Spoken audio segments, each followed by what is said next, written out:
for distressed borrowers with at-risk agricultural operations. Thank you for all that you do.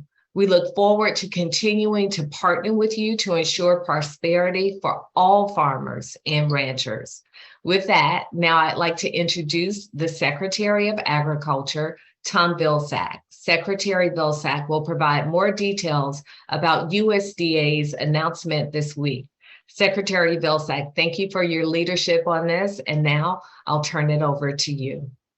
Well, Mayor, thanks very, very much. And it's great to see you as part of the Biden-Harris administration, a great public servant who did an amazing job as mayor of Atlanta. So glad to see you on the team and appreciate the opportunity to visit with everyone today. We're really excited at USDA about the announcement that was made yesterday. You know, the Biden-Harris administration has been very committed to equity and inserted specifically directions that each department incorporate equity in everything it does. As we looked at the American Rescue Plan and as now modified and amended by the Inflation Reduction Act, what we saw was a clear signal from Congress and from President Biden and Vice President Harris that we needed to make sure that we invested these resources in a way that advanced equity. First and foremost, we understand and appreciate the importance of building that next generation of agricultural leaders in the food and agriculture industry. There are tremendously talented young people in historic Black colleges and universities, Hispanic serving institutions, tribal colleges, and other minority serving institutions that have an opportunity to be leaders in this incredibly innovative field. But they need help and they need assistance. And that's why it was important for us as part of the American Rescue Plan and the Inflation Reduction Act to direct $250 million to be made available for the purpose of developing that next generation of leaders. An opportunity for those colleges, universities, tribal colleges, Hispanic serving institutions, HBCUs, to apply for these resources, to be able to create fellowships, internships, scholarships, so that we retain, recruit, train, educate, and support this next generation of leaders. Folks will have until October 25th, 2022 to make application for these resources. So we're excited about getting these resources to work as quickly as possible. We already have 120 next-gen ag scholars at USDA. These are folks who have been identified by HBCUs or tribal colleges. And in exchange for their effort and work at USDA, they get tuition assistance and help. It's that type of support and help that's going to build that next generation of leaders. We're also really excited about what we've heard over the course of the last year. As we reached out in tribal consultations and stakeholder group meetings, we identified 4 basic barriers that folks have who are interested in getting into farming or staying in farming. We learned from the input from stakeholders and from these tribal consultations that we needed to expand technical assistance so that people understood and appreciated what was available at USDA and how best to apply for the help and assistance. We learned that there's a continued challenge for beginning farmers, for veterans, for farmers of color, to be able to access land, capital, and markets. And so we decided to use a portion of the resources under the American Rescue Plan at the direction of Congress, specifically, most recently in the Inflation Reduction Act, to be able to begin the process of expanding technical assistance. We've already allocated $75 million to 20 community building organizations to have them work with us and partner with us to expand information about USDA programs and to assist farmers and producers that want to access those programs to be able to do so. We also have another at least $25 million that's currently being looked at in terms of 81 applications to expand that number beyond the initial 20. So we're going to see a number of organizations helping us get that technical assistance to producers who need it. The land, capital, and market access, we've allocated $300 million of the resources under the American Rescue Plan for purposes of assisting in developing the most innovative and creative and thoughtful ways to help farmers access land, capital, and markets.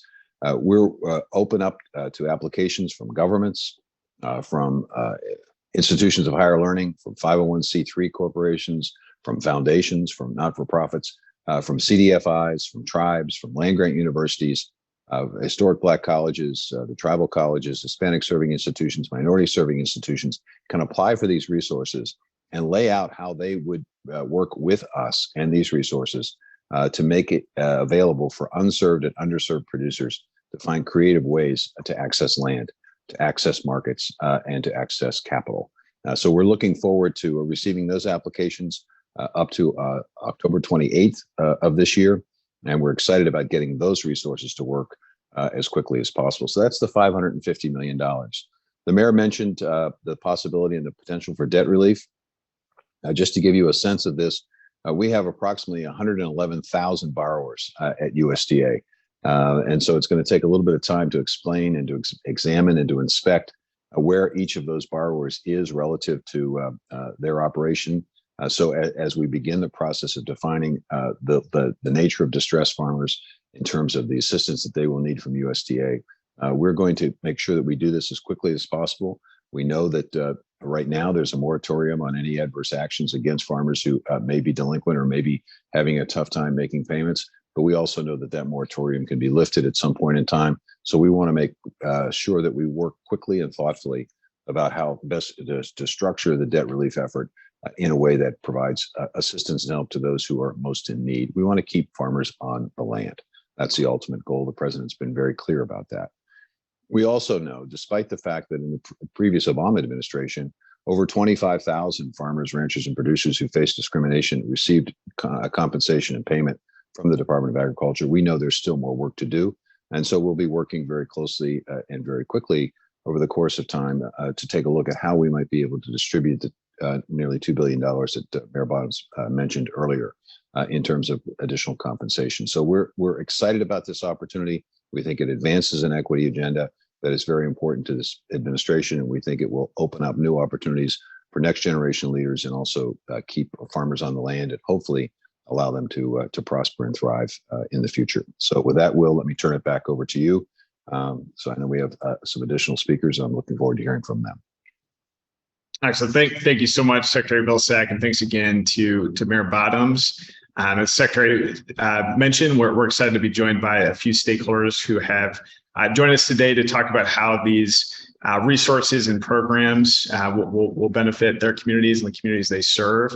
And first, excited to welcome Laura Spate, who serves as Director of the Socially Disadvantaged Farmers and Ranchers Policy Research Center at Elkhorn State University. She has served in her role for over 6 years. And before this current role, served as the executive consultant at the National Association for Equal Opportunity in Higher Education, as well as multiple roles at NRCS at the U.S. Department of Agriculture. So, Loris, we're pleased to have you. We'll turn it over to you. Thank you, Will. I'm excited to be here. As Will said, my name is Laura Spate. I currently serve as the Executive Director of the Socially Disadvantaged Farmers and Ranchers Policy Research Center located at Alcorn State University. Because that is a mouthful, we refer to it as the Policy Center. And although it's located at Alcorn, it is a national center that represents the interests of socially disadvantaged farmers and ranchers across the United States. The center was authorized in the 2014 Farm Bill to advance the success of socially disadvantaged farmers and ranchers and to ensure that data-driven information is available for Congress, USDA, and other stakeholders in making agricultural policy decisions. So the Policy Center has an advisory board, which is chaired by the president of Alcorn State University, Dr. Felicia M. Nave, the 20th and first female president, and includes 25 members who represent 1890 universities, 1890 executive directors over extension and research, 1862 universities, community-based organizations representing minority farmers at large, agribusinesses, national agricultural leaders with reputations for working with minority farmers, and then myself as the executive director. So we are excited about the Secretary's announcement for additional funding opportunities for both increased land access for minority farmers and for minority serving institutions to play a role in building a diverse and resilient farm and food system workforce. So we will be sharing information at a later date about heirs property training resources available to minority serving institutions through an agreement with FSA. So in June, the Policy Center co-hosted a strategy meeting with leadership from USDA and the 1890 land-grant universities to discuss how the 1890 community could support USDA priorities and to identify needed resources. Most recently, the Policy Center's board members discussed and unanimously agreed to support the revisions and additions to Section 1006 in the Inflation Reduction Act. We found that the repeal of 1005 was in the best interest of Black farmers, given the lawsuits and anticipated court battles. But had 1005 been implemented, only 8% of Black farmers would have benefited. Under the revised 1006, individuals who can provide evidence of discrimination and distressed borrowers are eligible to receive benefits. And you can view our press release on Alcorn State's website. Now, why the focus on Black farmers? Black farmers is the only group declining in numbers. In 1920, there were nearly 1 million Black farmers in the United States. Today, there are less than 40,000, or 1.49% of the 2.8 million farmers and ranchers in the US. So the Policy Center looks forward to working with USDA and providing technical assistance to minority farmers, working with key partners at USDA and partners such as the Minority Serving Institutions, the 1890 Universities Foundation, the Southern Risk Management Education Center at the University of Arkansas, the Southern Risk Development Center at Mississippi State University, Walmart, and CBOs working with minority farmers. Thank you for this opportunity. Thank you so much, Loris. I really appreciate you joining. And now I want to turn it to our next speaker. We are excited to be joined by Vanessa Garcia Polanco, who serves as Policy Campaigns Co-Director at the National Young Farmers Coalition. In that role, Vanessa co-designs the strategy and implementation of the National Young Farmers Coalition's policy campaigns, ensuring they are pursuing and advocating for equity-driven, farmer-centric research, policy, and programmatic interventions. She also serves as the organizational council member and co-chair of the Farming Opportunities and Fair Competition Committee of the National Sustainable Agriculture Coalition. So Vanessa, we'll turn it over to you.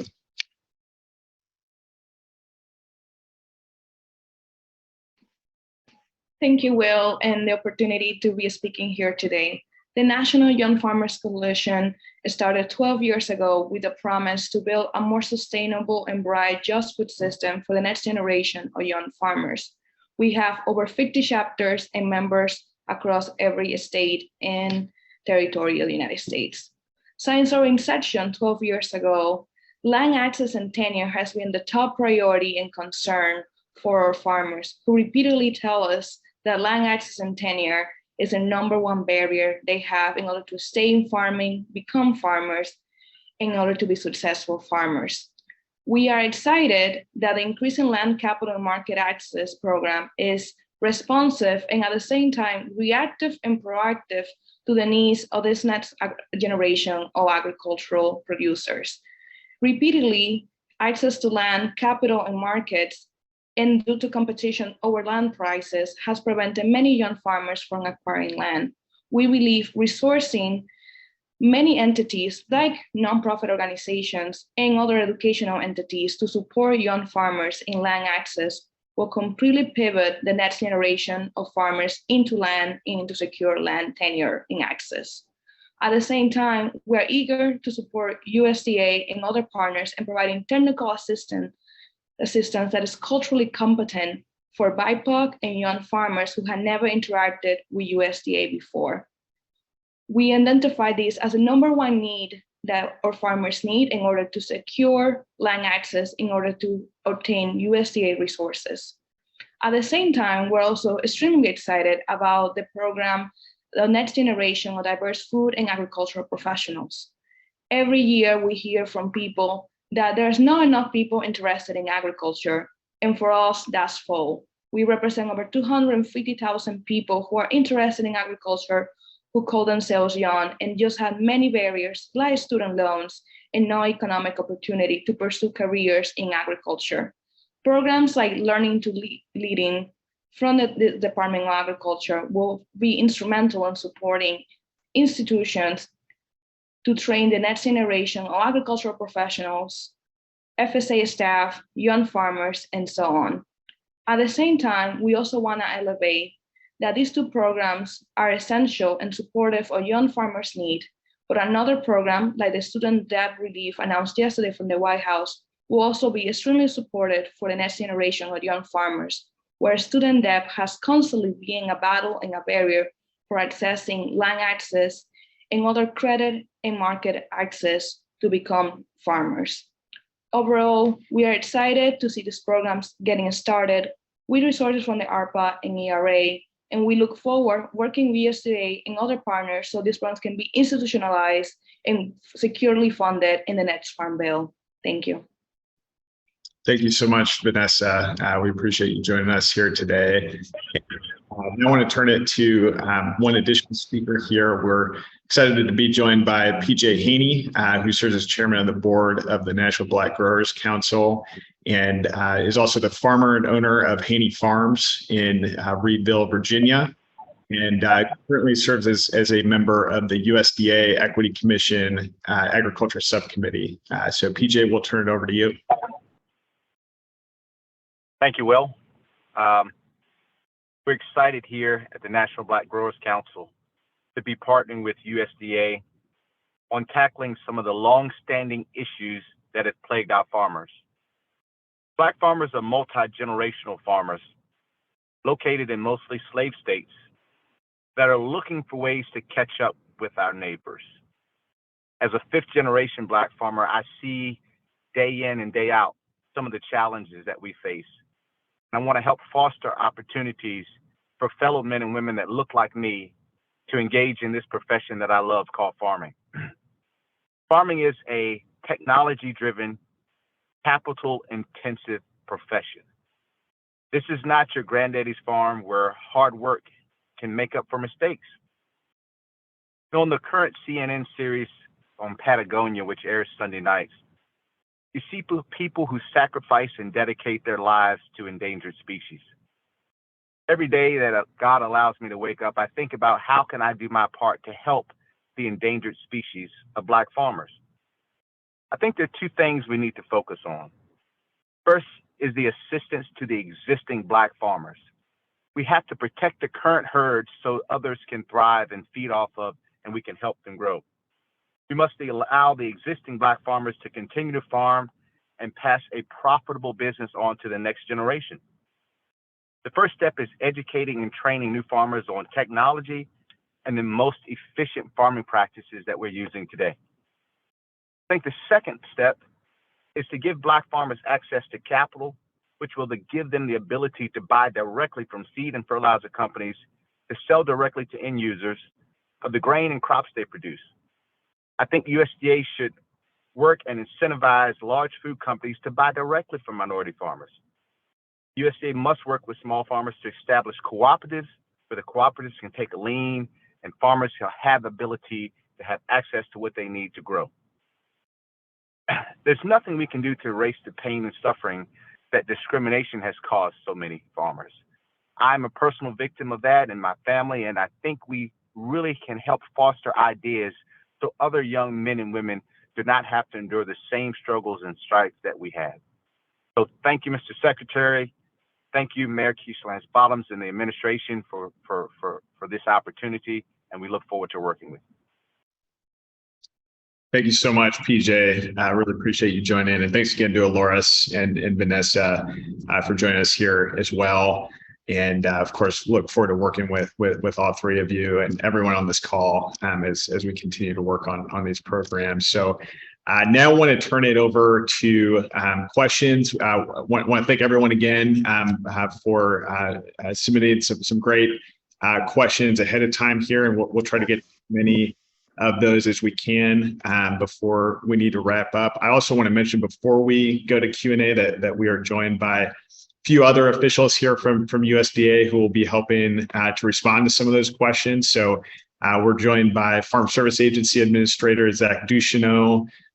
We are also joined by USDA Senior Advisor for Racial Equity, Dr. Dwayne Goldman. And then we are also joined by USDA Deputy Assistant Secretary for Congressional Relations, Eric Diebel. So just wanted to acknowledge their presence on this call as well. The first question will go to Secretary Vilsack. The question is, please bring everyone up to date on the progress of the American Rescue Plan Act debt relief that was promised to socially disadvantaged and underserved farmers. Will they receive funds during this administration? Other than the name, has anything changed? Secretary, we'll turn that over to you. Thanks, Will. This is a really important question, and I want to make sure that I'm real specific about responding to it because it's an important question. Congress passed the American Rescue Plan. President Biden signed it. We immediately began to institute the debt relief portions under Section 1005.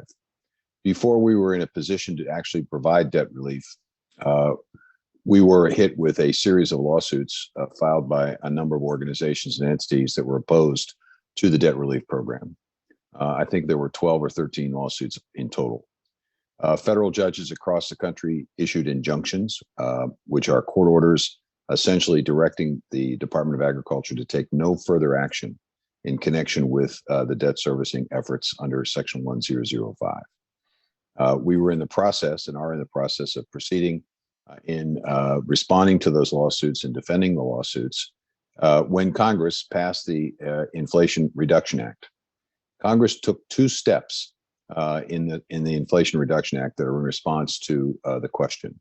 The first step that they took was to rescind or to essentially eliminate the initial provisions under Section 1005 of the American Rescue Plan and Rescue Act, which meant that we no longer, as a department, have the capacity or the power to essentially implement Section 1005 because Congress has essentially eliminated that.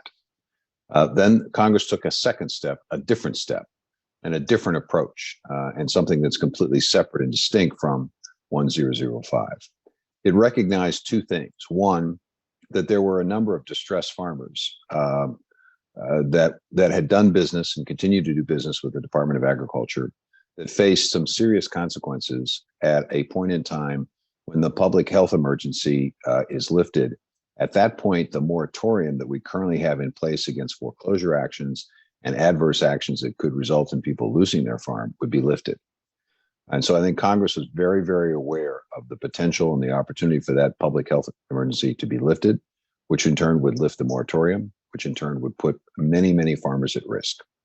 So what it decided to do was it decided to direct the Department of Agriculture to use roughly a little over $3 billion to provide assistance and help to those distressed farmers with the goal of keeping those farmers on the land.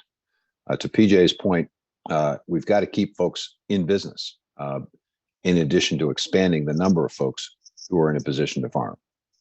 So that's roughly $3 billion. Now, I mentioned earlier, we have roughly 111,000 borrowers who are doing business with USDA directly through our direct loan program, or where USDA is guaranteeing a loan provided by a bank for those farmers, 111,000. We're in the process now of evaluating each and every one of those loans to determine the status and circumstances of the farmers. There are obviously over 100,000 farmers that are involved here. So it's going to take a little bit of time to basically get a sense of where farmers are. Once we get a sense of where farmers are, we'll then be in a position to begin the process of defining what is meant by and what Congress intended us to do in terms of distressed farmers. Who is a distressed farmer? Is it someone who is delinquent on their loan? Is it someone who has been delinquent, who has the risk of being delinquent in the future? Is it someone who is currently facing foreclosure once that moratorium is lifted? What is the definition? And we know that we're under some time constraint to get that done relatively quickly, because we do not want anyone to face the adverse action that could come when this moratorium is lifted. So part of what we're focused on now is getting a better understanding of precisely the universe of distressed farmers in our portfolio.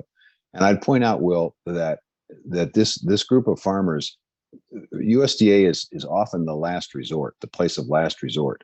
Oftentimes, these farmers have a very difficult time on their own being able to get credit, so they come to USDA because we want to keep folks in business and on the land, or they have a commercial lender that's willing to give them a loan if it's guaranteed, 80 or 90% of it's guaranteed by USDA. So the key here, I think, is for people to understand we are going to work as quickly as we possibly can to provide assistance and help as quickly as we can to ensure that folks who are at risk of potentially losing their operation don't.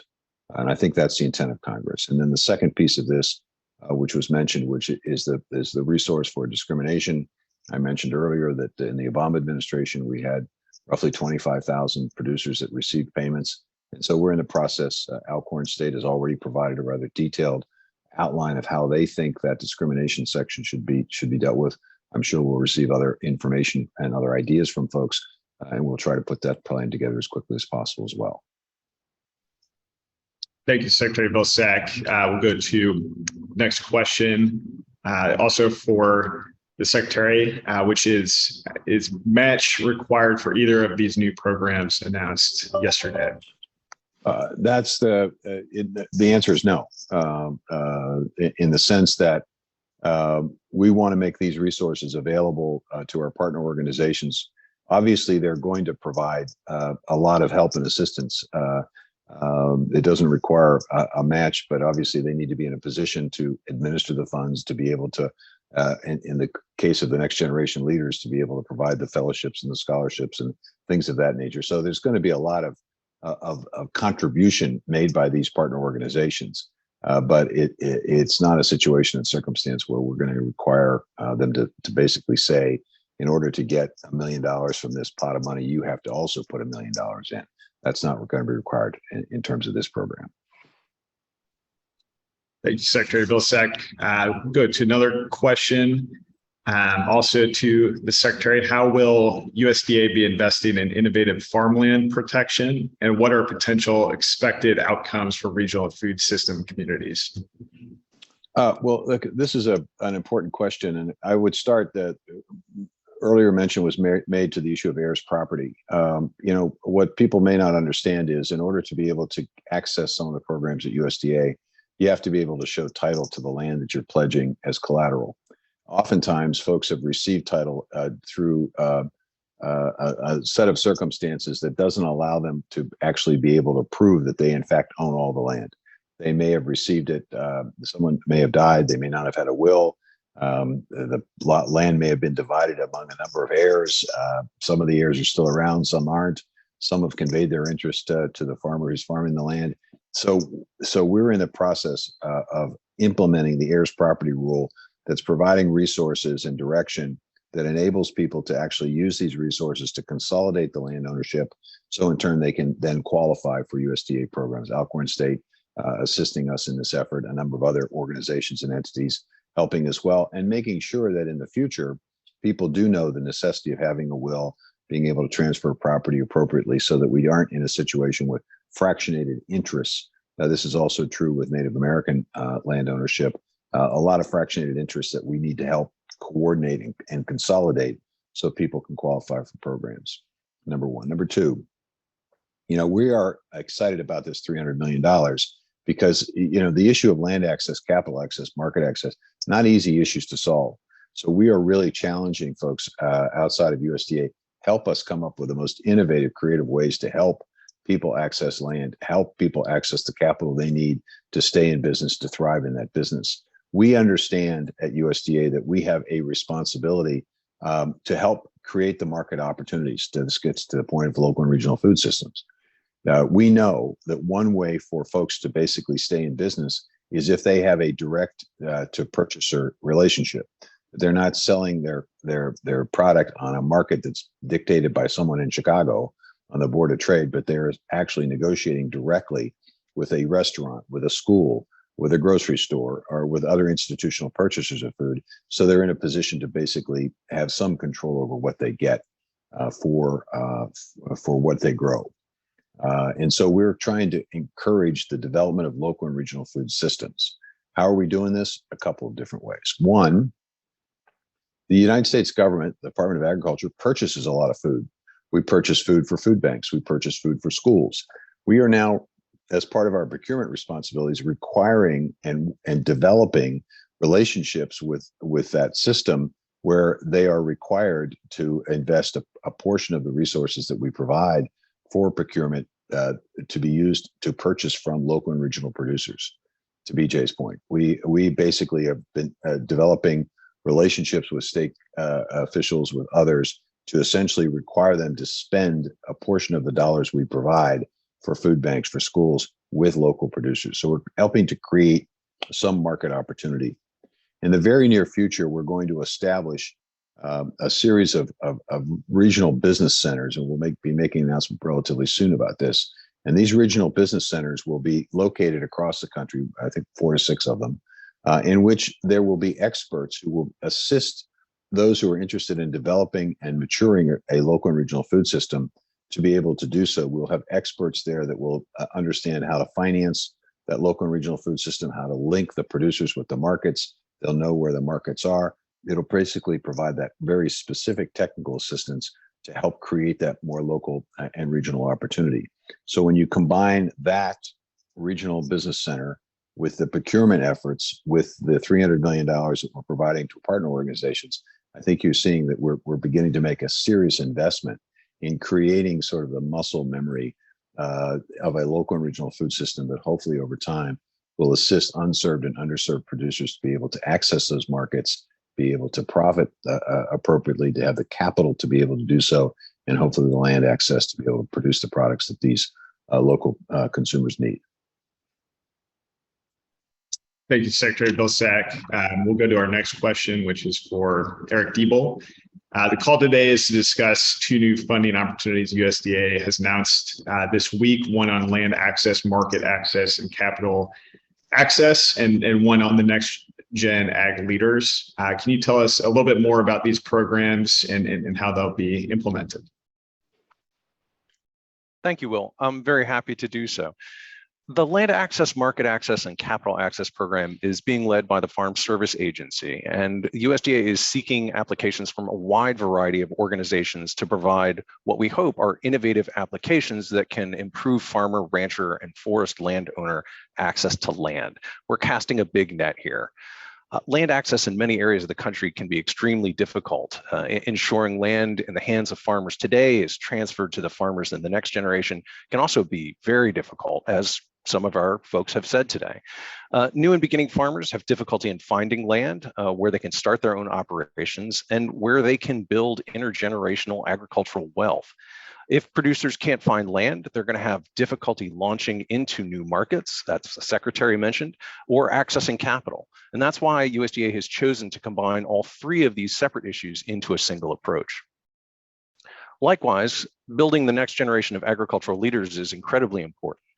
Section 1006 of ARPA, which, as the Secretary mentioned, was amended by the IRA, but relatively unchanged, allows USDA to work with eligible entities to focus on who will be our next generation of agricultural scientists, ag sector leaders, producers, and I have to be honest here, potentially USDA employees. This program is being led by the National Institute of Food and Agriculture, or NIFA, and this program is offering $250 million in available funding to eligible organizations as is defined and identified in the law.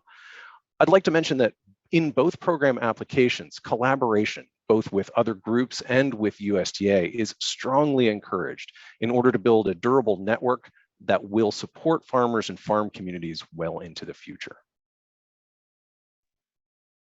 Thank you, Eric. We'll go to our next question, which is for Dr. Goldman. Dr. Goldman, who are the eligible entities for the next generation funding? Thanks, Will, and thanks for the opportunity to be here. You know, in this section, Congress was pretty specific, very specific in how this is to be done. They identified the following types of educational institutions as those that would be eligible for funding. So the historically Black land grant colleges and universities, referred to as the 1890 universities, The Native American tribal colleges and universities referred to as the 1994 institutions. Those Hispanic serving institutions with agricultural college and university certification, as well as Alaska Native and Native Hawaiian serving institutions, and finally the territory educational institutions. We're looking forward to receiving applications from each of these institutions as we work to implement these important sections, and hopefully we'll be able to kind of implement some of the creativity that we're expecting in those applications that are coming in. So thank you. Thank you, Dr. Goldman. We'll go to our next question, which is for Administrator Ducheneau. Administrator, who can be a partner to applicants for this funding? Thanks, Will. It's important to note that we're really not being very proscriptive about that in these two programs. We want the partners to be available to the applicants, and we want the applicants to be determining who those partners should be. That's going to be a critical part of the success of this program, and one of the reasons that it's really important and kind of a game-changing program. We recognize, because of our history, that we might not have the trust of a lot of the communities that we're trying to reach out to. By partnering with cooperators that exist out there, we hope to be able to leverage and resource the trust they have with their communities in a way that can really unleash all of the other programs. The Secretary did a really good job of talking about the challenges of our heirs property and fractionated landowners. One of the other challenges those producers face is access to the regular FSA programs that we have. If you can't prove that you have control of that land, you're not eligible to participate in many of our programs and services that are just fairly well accepted, fairly well known, and fairly well subscribed to by farmers that don't have those circumstances. So we're going to leave it up to the applicants to determine who their partners are, and we welcome the innovative strategies that they've been advocating for out there in their communities for years. Thank you, Administrator Ducheneau. Another question for you. This question comes from a stakeholder who received a call from Hawaii describing the initiatives that they are working on to build knowledge among young farmers to build the next generation of farmers who understand Hawaiian challenges in agriculture. Can either of these programs address their unique needs? Yes, absolutely. Both of these programs will help address the unique needs of our Hawaiian producers and our prospective producers out there that are maybe young or beginning on the Hawaiian Islands. The Land Access Program can tackle issues related to matching available lands with farmers who are ready to access markets and access credit. And the Next Gen program could also help nonprofit and other organizations who wish to partner with educational institutions that are Native Hawaiian serving. We do have some experience at the agency working through some of those unique circumstances to the benefit of Native Hawaiian producers in our emergency conservation program, finding a way to take the success that we found in Indian country working through that program and apply it to our Hawaiian partners. We look forward to seeing their applications in these programs as well. Thank you, Administrator Ducheneau. We'll go to one final question. This one is for Dr. Goldman. Do you know yet who will receive funding from these opportunities? No, Will, we don't. Just to echo the Secretary's comments, this opportunity will be open for going, right at 60 days, and I'm hopeful that we'll get some very good applications in. We don't know who they are yet because we're just now announcing this opportunity. So hopefully people will take these blank pieces of paper that have been explained today and fill them out with opportunities that will allow us to move forward. Great. Thank you, Dr. Goldman. And want to say thanks again to Secretary Vilsack, Mayor Bottoms, Laura Spade, Vanessa Garcia Polanco, PJ Haney, and the rest of the USDA team here today for this very helpful briefing. Folks may have seen we included information on the programs and the announcement from USDA in the invite for this email. So if folks want to reference that, feel free to forward that to your networks. I want to make sure that folks have the information they need on these programs. And please do not hesitate to reach out with any additional questions we didn't address here today. We look forward to working with all of you as these programs continue to be rolled out, and USDA continues to do the work to roll out these and implement these programs. And I really appreciate you all joining us today, and I look forward to being in touch very soon. Thank you all, and have a great rest of your day. Thanks so much. Thank you.